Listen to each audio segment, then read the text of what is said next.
আমরা এতক্ষণ দাবি করেছি যে আসলে বিচারহীনতা এবং বিচারের দীর্ঘসূচিতা এবং দৃষ্টান্তমূলক শাস্তি না হওয়াতে এই জঘন্য কার্যগুলো ধীরে ধীরে দেখতে পাচ্ছি। তাই তাতে বিচার প্রক্রিয়া দ্রুত হয় এবং সেটার সাথে দণ্ড কার্যকর করা হয়, সেই ব্যবস্থা নেওয়ার জন্য আমরা সরকারকে জোরালো দাবি জানাচ্ছি। আমরা সরকারের সাথে আছি। এটা আশার কথা যে অন্তর্বর্তীকালীন সরকার অপরাধীদের এবং এবং ওনারা যথেষ্ট গুরুত্বের সঙ্গে যাতে ভবিষ্যতে এই ধরনের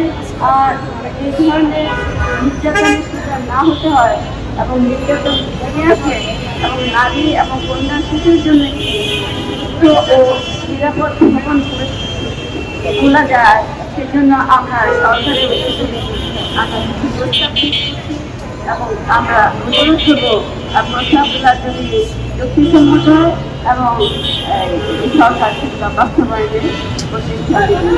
প্রস্তাবগুলো আমি একটু নারী ও কন্যা বিদ্যমান আইনে কার্যকর প্রয়োগ নিশ্চিত করতে হবে। আসলে নির্যাতনটা অনেক ভালো ভালো আইন কিন্তু এখনো আছে, কিন্তু আইনের কোনো প্রয়োগ নেই। সেই প্রয়োগটাই কিছুতেই আমাদের করতে হবে। তো দোষী ব্যক্তিদের অতি দ্রুত আইনের আওতায় দৃষ্টান্তমূলক শাস্তির ব্যবস্থা করতে হবে। আমরা দৃষ্টান্তমূলক শাস্তির কথাটা বারবার বলছি। দোষী ব্যক্তিদের অতি দ্রুত আইনের আওতায় এনে যথাসময়ে দৃষ্টান্তমূলক শাস্তির ব্যবস্থা করতে হবে। বিশেষ ট্রাইব্যুনালের মাধ্যমে ট্রাইব্যুনাল আছে, নারী নির্যাতন ট্রাইব্যুনাল মাধ্যমে বিচার কার্য কিভাবে দ্রুত পরিচালনা করা যেতে পারে সেই ব্যাপারে সরকার পদক্ষেপ দিতেন।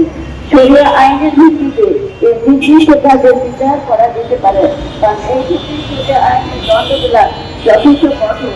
আসলে কঠোরতা অবলম্বন না করলে এই ধরনের পাশে এবং এই ধরনের বিভৎস কার্যক্রম বলে মনে হয় না।